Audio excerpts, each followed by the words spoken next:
So our CAR Ts were licensed in from City of Hope, 5 programs licensed in from City of Hope, and 1 from Fred Hutch Cancer Research Center. And so given the time constraints and where these all are in development, I'd like to focus on the ones that are farthest along, obviously in the clinic, and for which there have been data disclosed. But I'll kind of end with a third one that we think is extremely promising and will be entering the clinic shortly, and that is the CS1 from multiple myeloma. So going back to the first 2, we have the CD123 is our lead program. It's a CD123 directed CAR T, so CD123 is the target on the tumor cell.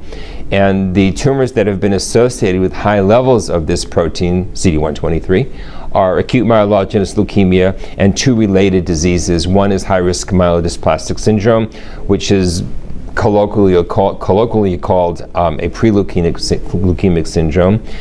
It's characterized by a smaller number of blasts, but it also has a high level of CD123. It's a little bit slower moving, so it's a little bit easier for us to deal with in terms of the CAR T therapy. And the third disease is BPDCN. And that one's kind of a mouthful. It's blastic plasmacytoid dendritic cell neoplasm. And it's the disease for which Stemline Therapeutics just received approval for the first ever therapy for BPDCN in a very nice non-randomized phase 2 trial in patients that are CD123 positive as well.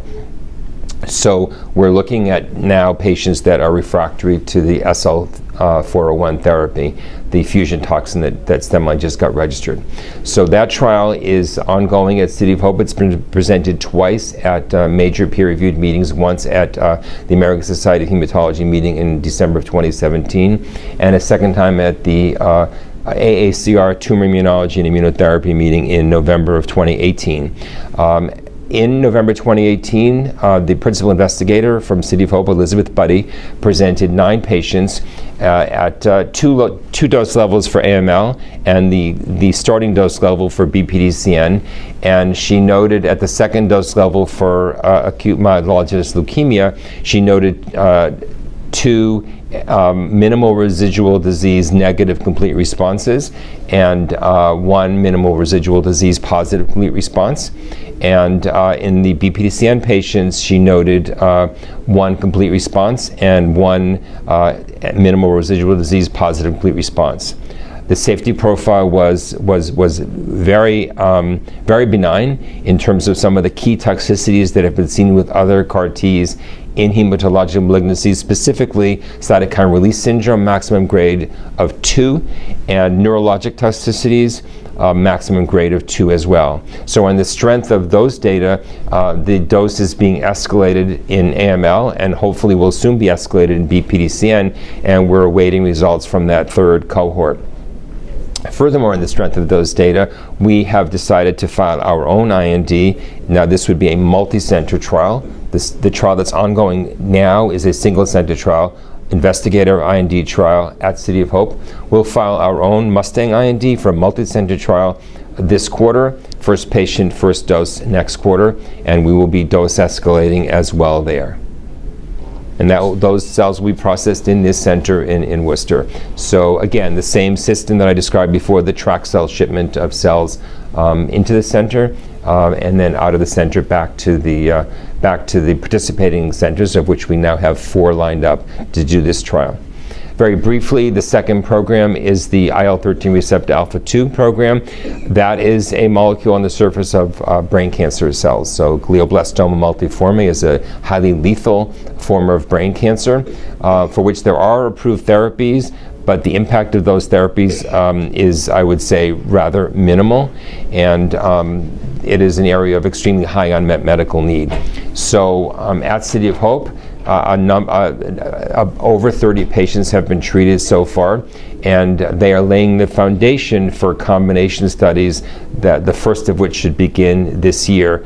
There has been a case report finally in the New England Journal of Medicine of the only complete response, durable complete response seen by any CAR T in any solid tumor, and that was published in December of 2016. A patient with highly refractory glioblastoma was treated with the CAR T at City of Hope and achieved a complete remission of 7.5 months, was able to go back to work, was able to come off steroids for his brain tumor, and it was really quite an extraordinary result. When he relapsed with low expression of the CD123, IL-13 receptor alpha 2, low expression of the antigen, and it was also a very hot tumor, meaning it had a high infiltration of CD3 cells. So we have some signals in terms of how to approach this disease with our CAR-T in the future. What we believe we have 6 CAR-Ts, all of which are first in class in terms of the target. They are conventional CAR-Ts, to use an expression that maybe others don't use, meaning that they look very much like the marketed products Yescarta and Kymriah.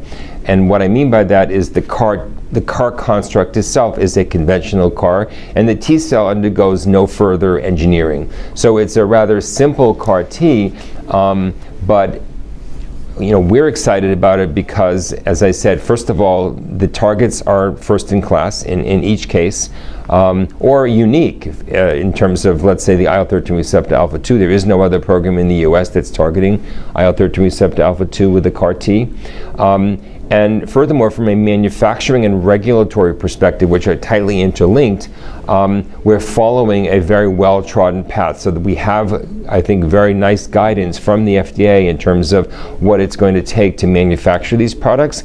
The manufacturing is being done by folks that are extremely experienced and have come from the industry leaders in the CAR-T field. So while we're not breaking new ground in terms of the CAR construct or in terms of the T cells, the targets are unique or industry leading, and we really feel that reduces the risk for us considerably in terms of going forward in discussions with the FDA, manufacturing, and eventually getting the products on the market.